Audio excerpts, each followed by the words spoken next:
In the world of elite military operations, where split-second decisions mean the difference between life and death, there are warriors who operate in the shadows. They are the ones who take the impossible shots, who complete missions that others can't even imagine. But what happens when one of these elite operators finds herself on the wrong side of the handcuffs? What happens when years of loyal service suddenly mean nothing and a decorated sniper becomes a suspect? This is the story of Staff Sergeant Maria Santos, a woman who broke every barrier to become one of the most lethal snipers in the Navy SEALs. A woman whose steady hands and keen eye saved countless lives in the most dangerous corners of the world. But on one fateful day in San Diego, those same hands would be bound in steel and her reputation would hang by a thread. Sometimes the most dangerous enemy isn't the one in your crosshairs, it's the one standing behind you, wearing the same uniform. Sometimes justice comes not from a courtroom, but from the unexpected intervention of someone who understands what true honor really means. This is her story. The morning sun cast long shadows across the Naval Special Warfare Command compound in Coronado as Staff Sergeant Maria Santos made her way to the armory. At 28, she had already earned a reputation that most soldiers twice her age would envy. Her dark hair was pulled back in the regulation bun that never seemed to have a strand out of place, and her brown eyes held the steady focus that had made her one of the deadliest snipers in the Navy SEALs. Maria had never planned on becoming a SEAL. Growing up in East Los Angeles, the daughter of immigrants who worked double shifts to keep food on the table, her dreams had been simpler. College, maybe a teaching career, a quiet life helping kids learn to read. But life had other plans. When her younger brother Carlos was killed in a gang shooting at 17, something inside her changed forever. She enlisted the next day. The recruiters had tried to steer her toward traditional Navy roles, communications maybe, or logistics. Women weren't allowed in combat units, they explained with patronizing smiles. That was 2018, and things were just beginning to change. The military was slowly opening its doors to women in special operations, but the doors were heavy and moved slowly. Maria didn't wait for permission. She trained harder than anyone else in her basic training class. She volunteered for every extra duty, every challenging assignment. When the opportunity came to try out for explosive ordnance disposal, she took it. When that led to advanced tactical training, she excelled. And when the first experimental program to integrate women into SEAL training was announced, Maria was one of only 12 women selected from thousands of applicants. The training nearly killed her, not because she wasn't strong enough or smart enough, but because some of her instructors seemed determined to prove she didn't belong. They made her carry heavier packs, run longer distances, complete more repetitions of every exercise. They questioned her every decision, challenged her every answer, and watched her every move for signs of weakness. Maria gave them none. During the infamous Hell Week, when trainees are pushed beyond their physical and mental limits with less than 4 hours of sleep over 5 days, Maria never rang the bell. She watched as men twice her size collapsed from exhaustion, as experienced soldiers decided they'd had enough. But she kept going. When her boat crew was assigned to carry a 200-pound log for miles along the beach, Maria positioned herself at the heaviest end and refused to rotate out. When the instructors made them roll around in the surf until their core temperature dropped dangerously low, Maria kept her teeth from chattering through sheer willpower. But it was during marksmanship training that Maria truly found her calling. The first time she picked up a sniper rifle, something clicked. The weight felt right in her hands. The scope seemed like a natural extension of her vision. While other trainees struggled with wind calculations and range estimation, Maria instinctively understood how all the variables worked together. Her first shot at 800 yards was a perfect bullseye. Her second was even better. By the end of the week, she was consistently hitting targets at ranges that made even her instructors take notice. "Santos," Gunnery Sergeant Mitchell called out after a particularly impressive shooting session, "you've got a gift." Maria looked up from cleaning her rifle, surprised by the compliment. Mitchell had been one of her harshest critics during training, never missing an opportunity to point out her mistakes or push her harder. "Just doing my job, Gunny." "No." Mitchell shook his head. "This is something else. I've been training snipers for 15 years, and I've never seen natural talent like this. You've got something special." That something special would soon be put to the test in the most dangerous places on Earth. Maria's first deployment was to Afghanistan, where her unit was tasked with providing overwatch for special operations missions in Taliban strongholds. Her second shot in combat saved the lives of an entire squad of Marines who had walked into an ambush. Over the next 6 years, Maria would complete 4 more deployments across 3 different continents. She became the sniper that other snipers talked about in hushed, respectful tones. Her confirmed kill count remained classified, But her fellow SEALs knew she had never missed when it mattered. More importantly, she had never taken a shot that wasn't absolutely necessary to save American lives. But Maria's reputation wasn't built solely on her ability to pull a trigger. She was smart, strategic, and completely dedicated to her team. She spent her off-duty hours studying terrain maps, weather patterns, and enemy tactics. She learned to speak Arabic and Pashto fluently. She became an expert in explosives, communications, and medical treatment. She was, in every sense of the word, a complete warrior. Which made what happened on that Tuesday morning in San Diego all the more shocking. Maria had been back stateside for 3 months, assigned to a training role at the Naval Special Warfare Center. It was supposed to be a break from combat deployments, a chance to share her knowledge with the next generation of SEALs. She was good at it, patient with struggling students, and innovative in her teaching methods. The trainees respected her not just for her reputation, but for her ability to break down complex concepts into understandable lessons. That morning started like any other. Maria arrived at the compound at 0530, 45 minutes before she was officially required to be there. She liked the quiet of the early morning, the chance to review her lesson plans and prepare for the day ahead. Today's schedule included advanced marksmanship training for a class of 24 students who were preparing for their first deployment. She had just finished setting up the classroom when her commanding officer, Commander James Patterson, appeared in the doorway. Something in his expression made Maria immediately stand at attention. "Santos, I need you to come with me." "Yes, sir." "Is there a problem with today's training schedule?" Patterson's jaw was tight, and he avoided making eye contact. "Just come with me." They walked across the compound in silence, past the physical training areas where early morning PT was already underway. Maria noticed they were heading toward the administrative building rather than any of the training facilities. A cold feeling began to settle in her stomach. "Sir, if I may ask, what's this about?" "You'll find out soon enough." Commander Patterson led her to a small conference room, where 2 men in civilian clothes were waiting. One was tall and thin, with graying hair, and the kind of pale complexion that suggested he spent most of his time indoors. The other was shorter, stockier, with the build of someone who had once been military, but had gone soft around the edges. "Staff Sergeant Santos," the tall one said, standing up. "I'm Agent David Morrison, Naval Criminal Investigative Service. This is Agent Robert Chen. We need to ask you some questions." Maria felt the cold feeling in her stomach turn to ice. NCIS only got involved in serious cases. She remained at attention, waiting for permission to speak. "You can sit down," Agent Morrison said, gesturing to a chair across the table from them. Maria sat, keeping her back straight and her hands folded in her lap. Years of military training had taught her to stay calm under pressure, but her mind was racing. What could NCIS possibly want with her? "Staff Sergeant, we're investigating the theft of sensitive military equipment from this facility," Agent Chen began. "Specifically, advanced optical equipment and ammunition that went missing from the armory over the past 6 weeks. I don't understand, sir. Are you asking if I witnessed something?" Morrison leaned forward. "We're asking if you were involved." The words hit Maria like a physical blow. For a moment, she couldn't speak. The accusation was so far beyond anything she could have imagined that her brain struggled to process it. "Sir, I would never—" "The evidence suggests otherwise," Chen interrupted. "Your access card was used to enter the armory outside of normal hours on multiple occasions, on dates that correspond exactly with when items went missing." Maria's training kicked in. "Stay calm. Think clearly. Don't say anything that could be misinterpreted. Sir, I often work late or come in early to prepare for training. My access to the armory is completely legitimate and documented. I've never taken anything that wasn't properly signed out." Morrison opened a folder and pulled out several sheets of paper. "These are security camera images showing you entering and leaving the armory on the nights in question. Can you explain what you were doing?" Maria looked at the black and white photographs. They clearly showed her entering and leaving the armory, though the timestamps indicated times when she normally wouldn't have been there. "I don't remember being in the armory at those specific times," she said carefully. "But I do sometimes need to retrieve equipment for training exercises or to prepare demonstration materials." "Without proper documentation?" Chen asked. "Because we've checked the sign-out logs and there's no record of you removing any equipment on these dates. Something was very wrong." Maria always followed proper procedures.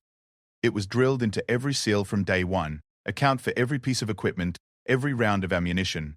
Lives depended on knowing exactly what was where. "There has to be some mistake," she said. "I would never take equipment without proper authorization. It goes against everything I've been trained to do." Morrison and Chan exchanged glances. The taller agent pulled out another document. "Staff Sergeant Santos, we have a warrant to search your quarters and your personal vehicle. We're also placing you under arrest pending further investigation." The words seemed to come from very far away. Maria felt like she was underwater, like the world had suddenly become muffled and distorted. This couldn't be happening. Not to her. Not after everything she had done for her country, everything she had sacrificed. "I want to call my lawyer," she managed to say. "That's your right," Morrison nodded. He gestured to someone outside the door, and 2 military police officers entered the room. "Staff Sergeant Maria Santos," one of them began, "you are under arrest for theft of government property and violation of your security clearance." "You have the right to remain silent." Maria barely heard the rest of the Miranda warning. She was focused on the cold metal of the handcuffs as they clicked around her wrists. The same hands that had saved American lives in combat, that had never missed a shot when it mattered, were now bound behind her back like a common criminal. As they led her out of the conference room, Maria caught sight of Commander Patterson standing in the hallway. Their eyes met for just a moment, and she saw something in his expression that surprised her. It wasn't disappointment or anger. It was sadness, maybe even sympathy. The walk across the compound felt endless. Maria was acutely aware of every person who saw her, every face that turned to stare at the spectacle of a decorated SEAL being led away in handcuffs. Some of her students were gathered near the training facility, and she watched their expressions change from confusion to shock as they realized what was happening. Word traveled fast in the tight-knit community of special operations.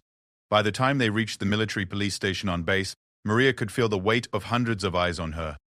Phone cameras captured images that would be spread across social media within minutes. The headlines were already writing themselves in her head. "Female SEAL arrested. Woman warrior falls from grace. Trust betrayed." The processing procedure was routine but humiliating. Fingerprints, photographs, personal property inventory. Maria had to surrender her watch, a gift from her parents when she graduated from SEAL training. She had to surrender her wedding ring, though she had been divorced for 2 years and only wore it out of habit. Most painful of all, she had to surrender her trident pin, the symbol that marked her as a Navy SEAL. The holding cell was small and sterile, with concrete walls painted industrial green and a single bench bolted to the floor. Maria sat down and tried to make sense of what had happened. 6 hours ago, she had been preparing to teach advanced marksmanship to the next generation of SEALs. Now she was facing charges that could end her career and send her to prison. The evidence against her seemed solid, on the surface. Her access card, the security camera footage, the missing equipment. But Maria knew she hadn't done what they were accusing her of, which meant someone else had. Someone with access to her keycard, someone who could move around the base without attracting attention, someone who knew exactly what to take and when to take it, someone who wanted her to take the fall. The question was why. Maria had never made enemies in the military. She kept her head down, did her job, and stayed out of politics. She mentored younger soldiers, respected her superiors, and maintained the kind of professional relationships that made military units function effectively.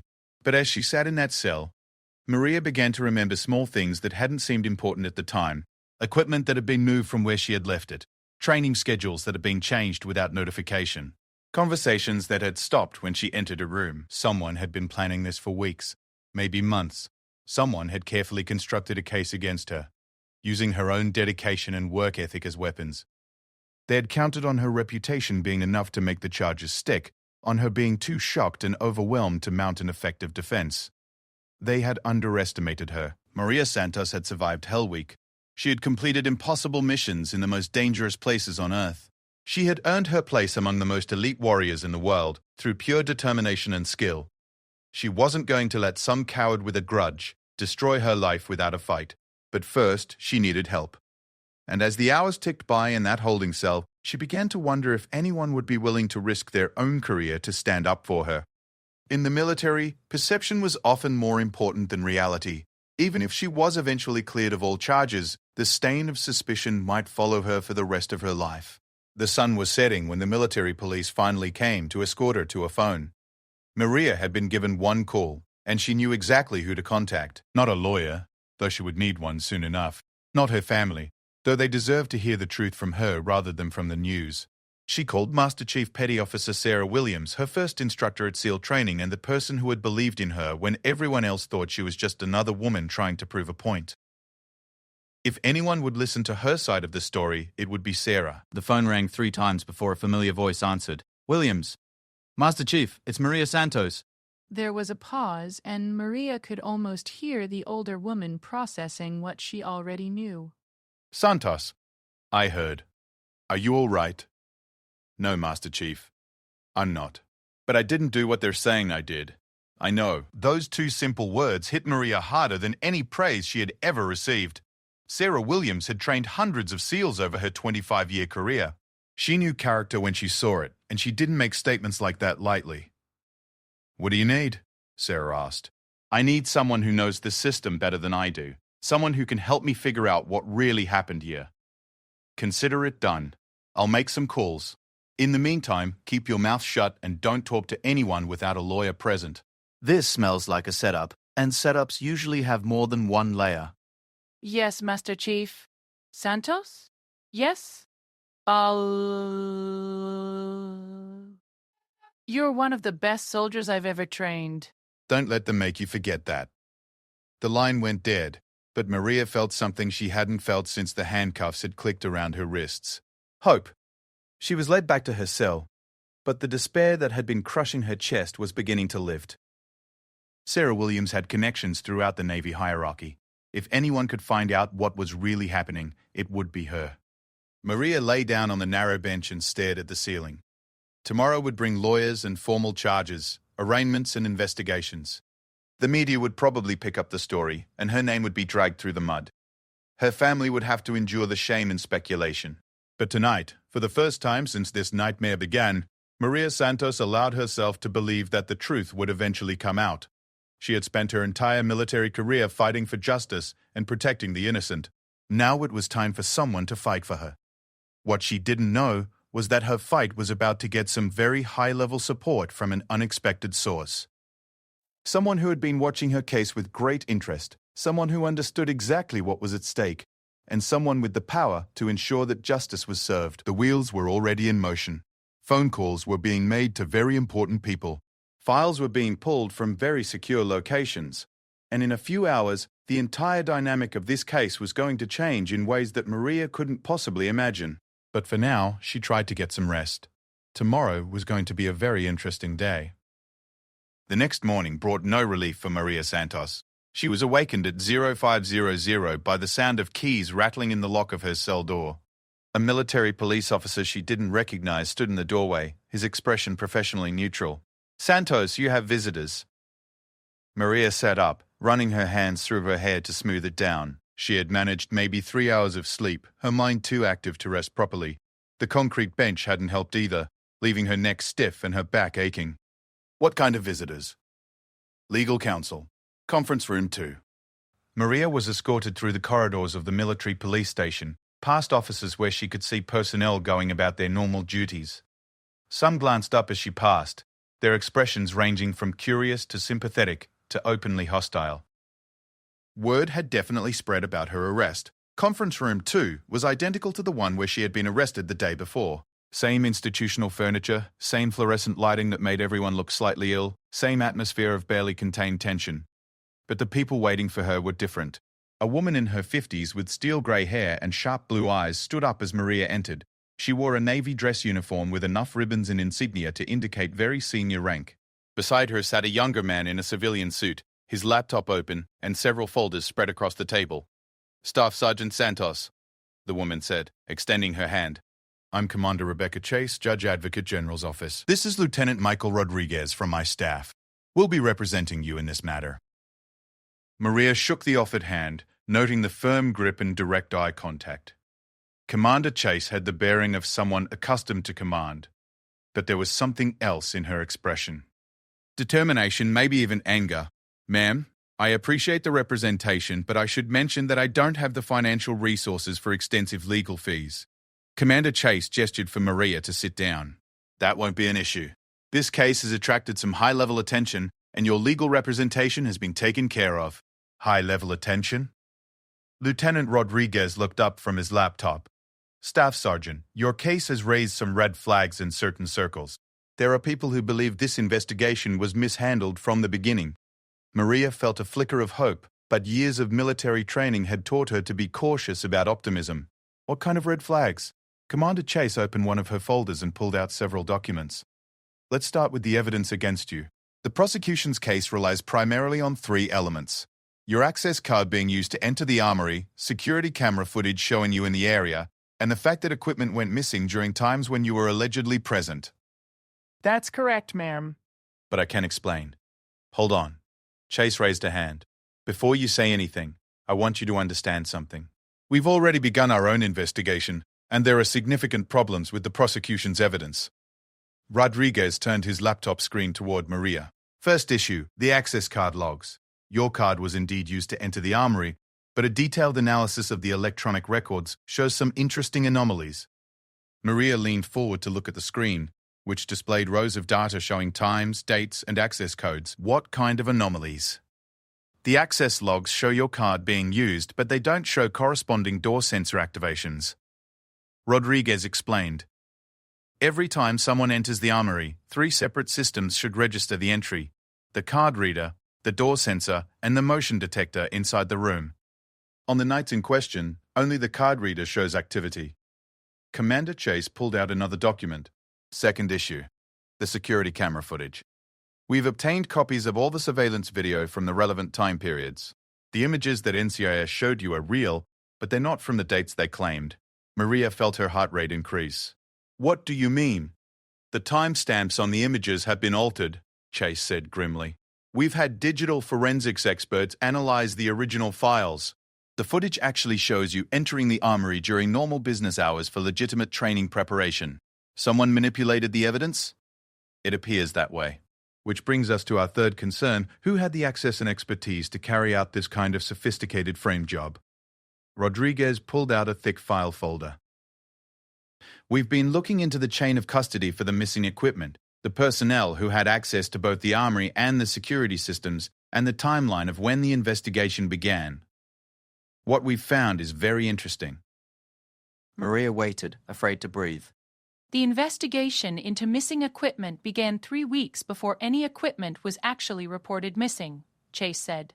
Someone initiated an inquiry into your activities before there was any evidence of wrongdoing. That's impossible. Why would they investigate me before anything happened?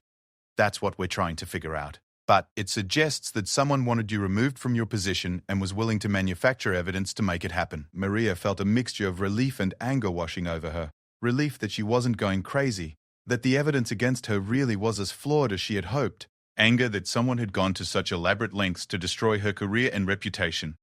Do you have any idea who would want to do this to me? Commander Chase and Lieutenant Rodriguez exchanged glances. There was clearly something they weren't telling her. We have some theories, Chase said carefully, but we're not ready to share them yet. What I can tell you is that this case has attracted attention from some very senior people who are concerned about both the evidence and the way the investigation was conducted. How senior? Before Chase could answer, there was a knock on the conference room door.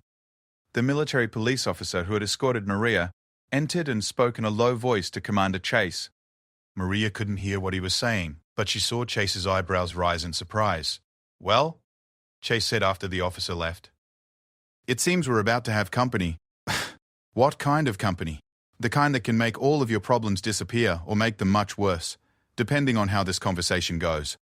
Maria was about to ask what that meant when the door opened again. This time, the person who entered made everyone in the room immediately stand at attention. The man who walked through the door was tall and distinguished, with silver hair and the kind of bearing that came from decades of command. The stars on his shoulder boards identified him as a rear admiral, and the ribbons on his chest told the story of a career that had taken him to the most dangerous places in the world.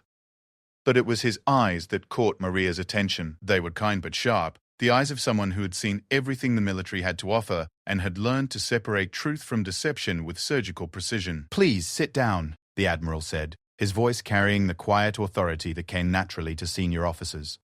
Staff Sergeant Santos, I'm Rear Admiral James Morrison. I believe you know my nephew, David Morrison. Maria felt the blood drain from her face. Agent Morrison, the NCIS investigator who had arrested her, was this man's nephew. Was this some kind of trap? Admiral Morrison seemed to read her expression. I can see what you're thinking, and I don't blame you. But I'm not here to make your situation worse. Quite the opposite.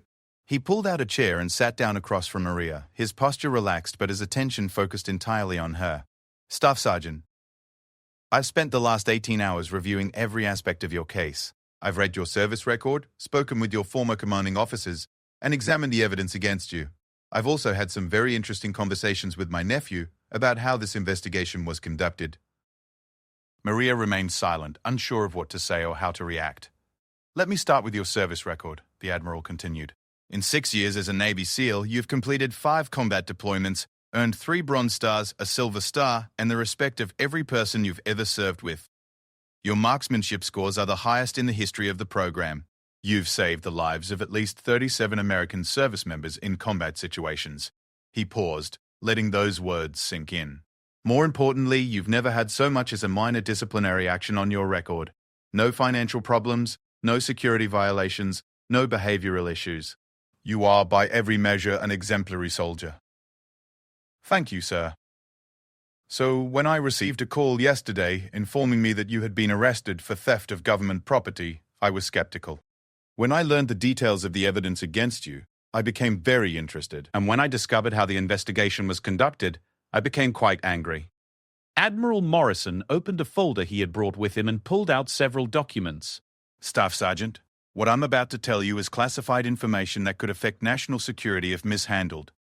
But I believe you have a right to know why you were targeted. Maria felt her pulse quicken. This was clearly much bigger than stolen equipment. 6 months ago, the Navy began a classified program to develop new sniper training protocols based on your techniques and combat experience.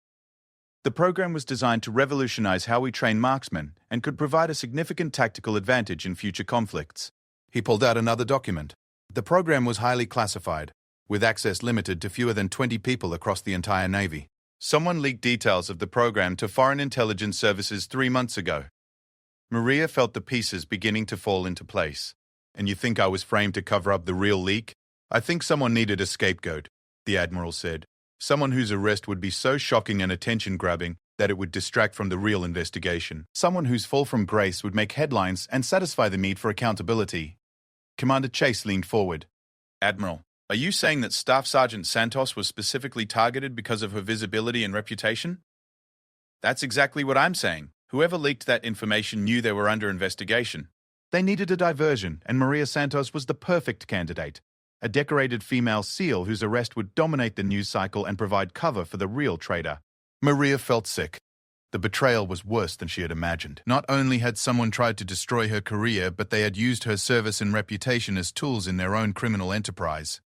Sir, do you know who the real leak is? Admiral Morrison's expression hardened. We have our suspicions, but proving it will require a very careful investigation. What I can tell you is that this person had access to the classified program, knowledge of your routines and schedule, and the technical expertise to manipulate the evidence against you. Someone on the inside. Someone very much on the inside. Someone who knew you well enough to predict how you would react to the charges, who understood the military justice system well enough to construct a believable case, and who had enough rank or influence to direct the investigation. Maria thought about everyone who had access to her schedule, who knew her habits, who could have cloned her access card or manipulated the security systems. The list was shorter than she would have liked, and it included some people she had trusted completely. What happens now? She asked. Now we turn the tables, Admiral Morrison said with a slight smile. The person who did this made one critical mistake. They assumed that no one would look too closely at the evidence once you were arrested. They counted on your arrest being enough to satisfy the need for justice and close the investigation into the real leak. He stood up and walked to the small window in the conference room, looking out at the base where Maria had served with distinction for years. They didn't count on you having friends in very high places. They didn't anticipate that your service record would make people ask questions, and they certainly didn't expect that their manipulation of evidence would be so clumsy that it would fall apart under serious scrutiny. Commander Chase pulled out her phone. Admiral, I've been in touch with the digital forensics team. They've made additional discoveries about the tampered surveillance footage. Go ahead. The person who altered the timestamps left digital fingerprints in the files. Metadata that shows exactly when the changes were made and what computer was used to make them. Admiral Morrison turned back to face the room. And? The computer belongs to someone with administrative access to the security system. Someone who could manipulate the logs, alter the footage, and control what evidence the investigators would see. Maria felt her anger building. Someone had used their position of trust and authority to destroy her life for their own criminal purposes. They had counted on her being too shocked and overwhelmed to fight back effectively. "We're going to set a trap," Admiral Morrison said. "We're going to let the person who did this think they've succeeded, and then we're going to catch them in the act of trying to cover their tracks." "What do you need me to do?" Maria asked. "For now, nothing. You're going to be released on your own recognizance pending further investigation. Officially, that's because new questions have been raised about the evidence. Unofficially, it's because we need you out of custody to make our real target feel safe." Lieutenant Rodriguez looked up from his laptop. "Staff Sergeant, you should know that there may be attempts to intimidate you or pressure you to accept a plea bargain. Don't. We're very close to breaking this case open, and when we do, you'll be completely exonerated." How close? Admiral Morrison checked his watch. "If everything goes according to plan, by this time tomorrow we'll have our real suspect in custody and enough evidence to put them away for a very long time." Maria felt something she hadn't experienced since her arrest. Genuine hope. Not just hope that she would be cleared, but hope that justice would be served and the person who had betrayed everything the military stood for would be held accountable. "Admiral, can I ask why you're doing this for me? I mean, I appreciate it more than I can express, but you could have let the investigation proceed normally." Admiral Morrison was quiet for a long moment, his gaze focused on something beyond the conference room walls. "Staff Sergeant Santos, I've been in the Navy for 30 years. I've served in every major conflict since the Persian Gulf War. I've seen good soldiers die because of bad intelligence, watched careers destroyed by politics, and witnessed injustices that kept me awake at night." He turned to look directly at her. "But I've also seen extraordinary courage, selfless service, and individuals who embodied everything good about military service. You are one of those individuals. What happened to you isn't just an injustice against you personally, it's an attack on the integrity of the entire system." "I understand, sir. More than that, the person who did this made it personal when they used my nephew as an unwitting tool in their scheme. David Morrison is a good investigator, but he was fed false information and manipulated into making an arrest that should never have happened. They used his reputation and professionalism to give credibility to fabricated evidence." Admiral Morrison gathered up his papers and prepared to leave. "The truth has a way of surfacing, Staff Sergeant Santos. It may take time, it may require patience and courage, but it always comes out eventually. Tomorrow, the truth about this case is going to come out in a very public and very dramatic way. He paused at the door. And when it does, the person who tried to destroy your career is going to discover that they picked on the wrong soldier. They're going to learn that the Navy takes care of its own, especially those who have served with the distinction and honor that you have shown throughout your career." After the Admiral left, Maria sat in the conference room with her lawyers, trying to process everything she had learned. The relief of knowing she had been framed was tempered by the anger of realizing how elaborate and malicious the setup had been. Commander Chase began gathering her materials. "Staff Sergeant, you'll be processed for release within the hour. I want you to go home, get some rest, and try to stay out of public view.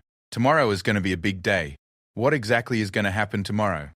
"Justice," Chase said simply. "Finally, justice."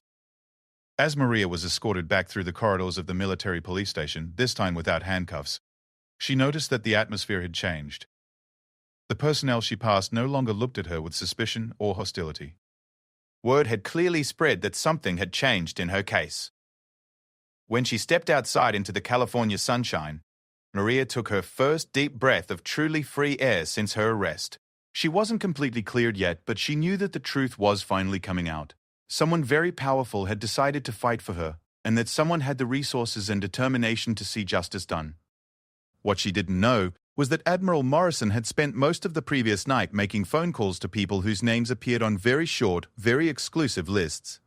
People who understood that sometimes the most important battles were fought not on foreign battlefields, but in conference rooms and courtrooms where the integrity of the military itself was at stake. The trap was set. The real perpetrator was about to discover that their carefully constructed plan had one fatal flaw. They had underestimated the loyalty and determination of the people who truly understood what honor meant. Tomorrow would bring vindication for Maria Santos, but it would also bring justice for everyone who had ever served with integrity and honor, everyone who had ever trusted the system to protect those who protected others. The truth was coming, and it was coming fast. Maria Santos stood in her small apartment kitchen, staring at a cup of coffee that had gone cold hours ago. Through her window, she could see the Pacific Ocean stretching endlessly toward the horizon, its surface reflecting the early morning sunlight like scattered diamonds. On any other day, the view would have been peaceful, even inspiring. Today, it felt like she was looking at her future, vast, uncertain, and potentially dangerous. Her phone had been buzzing constantly since her release yesterday afternoon. Reporters, friends, family members who had seen the news reports about her arrest. Maria had ignored them all. Commander Chase had been very clear about maintaining a low profile until the investigation was complete, but the waiting was killing her. Maria had spent most of the night alternating between pacing her small living room and lying in bed staring at the ceiling. Every sound in the hallway outside her apartment made her heart race. Every car that pulled into the parking lot made her wonder if it was someone coming for her. The paranoia was unlike anything she had experienced, even in combat zones where the threat was obvious and could be met with action. This was different. This was personal. Someone she had trusted, someone she might have served alongside, had deliberately tried to destroy her life. That betrayal hurt worse than any physical wound she had ever received. Her phone rang again, and this time Maria recognized the number. Commander Chase. Santos. Staff Sergeant, I need you to get dressed and be ready to leave in 30 minutes. Where are we going? The base. Admiral Morrison wants you present when we make the arrest. Maria felt her pulse quicken. You found them? We found them. The trap worked perfectly. Get dressed in your service uniform. This is going to be very public, and the Admiral wants you looking like the professional soldier you are. Yes, ma'am. 28 minutes later, Maria was standing outside her apartment building in her Navy dress uniform, complete with all her ribbons and decorations. She had spent extra time on her appearance making sure every detail was perfect.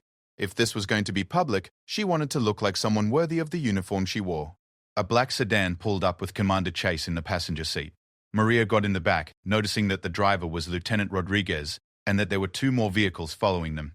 Whatever was about to happen, it was going to be big. Staff Sergeant, Chase said, turning around in her seat. Before we get to the base, I want you to understand what's about to happen. We're going to arrest the person who framed you, but we're also going to be making a statement about the integrity of the military justice system. I understand.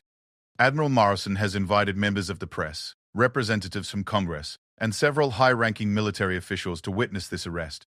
He wants to make it very clear that the Navy does not tolerate corruption at any level, and that we will go to extraordinary lengths to protect innocent service members. Rodriguez glanced at Maria in the rearview mirror. You should also know that we've recovered all of the stolen equipment. It was being sold to private military contractors who were then shipping it overseas. The profits were being used to fund what appears to be a fairly sophisticated espionage operation. Maria felt her anger building again. Not only had someone tried to destroy her career, but they had been actively working against American interests. They had used her as a scapegoat while they continued to commit treason. Who is it? She asked quietly. Commander Chase hesitated for a moment. Someone you trusted. Someone who used that trust to gather information about your routines and habits. Someone who had legitimate reasons to be in all the places where evidence was planted. They pulled through the main gate of the Naval Special Warfare Command, and Maria could see that the base was buzzing with unusual activity. There were news vans parked along the main road, and she could see camera crews setting up equipment near the administrative building. This is really happening, Maria said, more to herself than to anyone else. This is really happening, Chase confirmed. And by the end of the day, everyone will know that you were innocent, that you were targeted specifically because of your reputation and service record, and that the real criminals have been brought to justice. They pulled up to the administrative building, and Maria could see Admiral Morrison standing near the main entrance, surrounded by other senior officers. The media presence was even larger than she had expected, with reporters from major news networks adjusting their equipment and preparing for what was clearly going to be a significant announcement. As Maria got out of the sedan, she noticed something that made her heart rate increase dramatically. Among the crowd of officials and reporters, she could see Agent David Morrison, the NCIS investigator who had arrested her. He was standing slightly apart from the main group, his expression grim and his posture tense. Admiral Morrison approached Maria as she walked toward the building. Staff Sergeant Santos, are you ready for this? Yes, sir. I want to see justice done. You will. The person who did this made one critical mistake that allowed us to trace everything back to them. What kind of mistake? They got greedy. After successfully framing you, they couldn't resist continuing their illegal activities. They made one more sale of stolen equipment last night, and we were waiting for them. Admiral Morrison gestured toward the building. They're inside right now, in the same conference room where you were arrested. They think they're being briefed on your case. They have no idea that they're about to be confronted with evidence of their own crimes. Maria followed the Admiral and her legal team into the building, past the growing crowd of media and officials. The corridors were filled with military personnel, all of whom seemed to know that something significant was happening. Outside Conference Room 2, Admiral Morrison paused and turned to address the small group that had gathered. Ladies and gentlemen, what you're about to witness is the conclusion of an investigation into one of the most sophisticated frame jobs in military history. A decorated Navy SEAL was arrested and charged with crimes she did not commit, while the real perpetrator continued to operate under cover of that false accusation. Staff Sergeant Santos was specifically targeted because her arrest would be sensational enough to distract attention from the real investigation. The person who framed her counted on the shock value of her arrest to provide cover for continued criminal activity. Admiral Morrison opened the door to the conference room. They were wrong. Inside, Maria could see a figure sitting at the conference table with their back to the door. As the person turned around, Maria felt the world tilt sideways. It was Commander James Patterson, her commanding officer. The man who had personally escorted her to her arrest, who had looked at her with what she had interpreted as sympathy, who had been in a perfect position to manipulate evidence and direct the investigation. Patterson's face went white when he saw Maria standing in the doorway, flanked by Admiral Morrison and her legal team. For just a moment, his carefully constructed facade cracked, and Maria could see the panic in his eyes. "Commander Patterson," Admiral Morrison said, his voice cold and formal. "You are under arrest for espionage, theft of government property, obstruction of justice, and conspiracy to commit treason." Patterson stood up slowly, his hands visibly shaking. "Admiral, I think there's been some mistake." "The only mistake was thinking you could frame an innocent soldier and get away with it," Morrison interrupted. "We have surveillance footage of you selling stolen equipment to foreign agents last night. We have digital forensics evidence showing that you used your administrative access to alter security records. And we have testimony from your co-conspirators who were arrested in a separate operation this morning."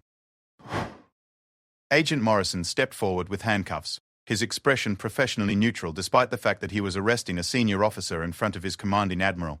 "James Patterson, you have the right to remain silent." As the Miranda warning was read, Maria watched the man who had tried to destroy her life finally face justice. Patterson had been her commanding officer, someone she had respected and trusted. He had used that position of authority to gather intelligence on her routines, to access her keycard information, and to manipulate the evidence against her. Why? Maria found herself asking. Why me? Patterson looked at her for a long moment before answering. "Because you were perfect," he said quietly. "Young, visible, decorated, controversial. Your arrest would dominate the news cycle for weeks. It would give me time to complete my final transactions and disappear." "How long?" Admiral Morrison asked. "How long have you been selling information to foreign intelligence services?"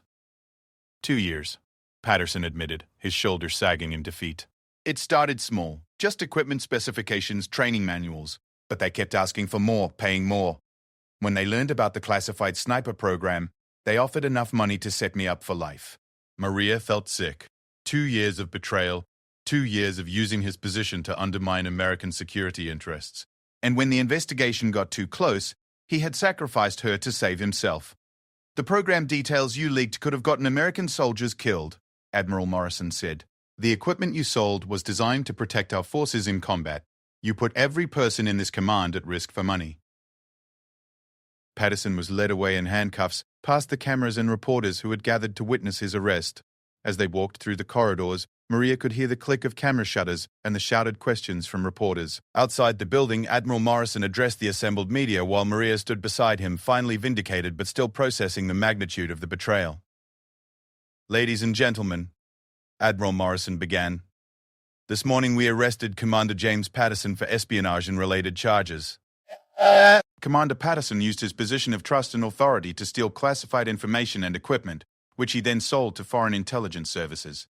He paused, letting the significance of that statement sink in. When our investigation began to close in on his activities, Commander Patterson attempted to frame Staff Sergeant Maria Santos, one of our most decorated Navy SEALs, for crimes she did not commit. He used her reputation and visibility to create a distraction that would allow him to complete his criminal activities. Admiral Morrison turned slightly toward Maria. Staff Sergeant Santos was specifically targeted because her arrest would be shocking enough to dominate news coverage and provide cover for the real criminal. Her sterling service record and groundbreaking achievements as the first female Navy SEAL sniper made her the perfect scapegoat. A reporter called out a question. "Admiral, how was the frame job discovered?" Staff Sergeant Santos's service record was so exemplary that it caused several senior officers to question the charges against her. When we examined the evidence more closely, we found significant discrepancies that led to our broader investigation. Another reporter. What was the extent of Commander Patterson's espionage activities? Commander Patterson sold classified training materials, equipment specifications, and operational intelligence to foreign agents over a period of 2 years. The damage to national security is still being assessed, but it is substantial. Admiral Morrison concluded the press conference with a statement that Maria would remember for the rest of her life. The United States Navy does not abandon its own. When one of our people is falsely accused, we will move heaven and earth to uncover the truth. Staff Sergeant Santos represents everything good about military service: courage, integrity, dedication, and sacrifice. We will not allow criminals and traitors to destroy the careers of innocent service members. As the media dispersed and the crowd began to thin, Admiral Morrison walked with Maria toward the parking area.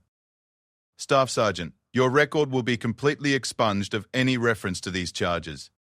You'll receive a formal apology from the Navy, and there will be no negative impact on your career progression. Thank you, sir, for everything. Don't thank me yet. We're not done." Maria looked at him curiously. "Sir, the classified sniper program that Patterson compromised was based on your techniques and combat experience. The information he stole was essentially your intellectual property, your innovations in marksmanship and training methodology." Admiral Morrison stopped walking and turned to face her directly. "We'd like you to take over leadership of that program. It would mean a promotion to gunnery sergeant, your own training facility, and the opportunity to revolutionize how we prepare snipers for combat." Maria felt her breath catch. After everything she had been through, after having her career nearly destroyed by false accusations, she was being offered the opportunity of a lifetime. "I would be honored, sir." "There's more. The Secretary of the Navy wants to present you with a special recognition award for your grace under pressure during this investigation. Your conduct throughout this ordeal has been exemplary, and you've become a symbol of integrity and perseverance for service members everywhere." As they reached the parking area, Maria saw Master Chief Sarah Williams approaching. The older woman's face was set in a fierce smile, and Maria could see pride radiating from her expression. "Santos," Williams said simply, "I told you the truth would come out." "Yes, Master Chief. Thank you for believing in me. I didn't just believe in you. I knew. 25 years of training SEALs teaches you to recognize character. You have it in abundance." Williams pulled out an envelope and handed it to Maria. "This came through official channels this morning. Your new orders." Maria opened the envelope with trembling hands. Inside was a transfer order to a new assignment: Director, Advanced Marksmanship Training Program, Naval Special Warfare Command. The promotion to Gunnery Sergeant was effective immediately. "Congratulations, Gunnery Sergeant Santos," Admiral Morrison said with a smile. "You've earned this." As Maria stood in the California sunshine, surrounded by people who had fought for her when it mattered most, she felt a sense of vindication that went beyond personal satisfaction. Justice had been served, but more than that, the system had worked. When faced with evidence of corruption and injustice, good people had stepped forward to make things right. Her phone buzzed with a text message from her parents. "Saw the news. We're proud of you. Come home for dinner Sunday." Another message from her ex-husband. "Always knew you were innocent. Glad the truth came out." Dozens of messages from fellow SEALs, from soldiers she had served with, from people she had trained, all offering congratulations, support, and respect. But perhaps the most meaningful message came from an unknown number. "Gunnery Sergeant Santos. This is Petty Officer Jennifer Walsh. I'm in the current SEAL training class. Seeing how you handled this situation has inspired me to keep pushing through the hardest parts of training. Thank you for showing us what integrity looks like." Maria realized that her ordeal had become something larger than her personal vindication. She had become a symbol of perseverance and integrity for other service members, especially women who were fighting for their place in special operations.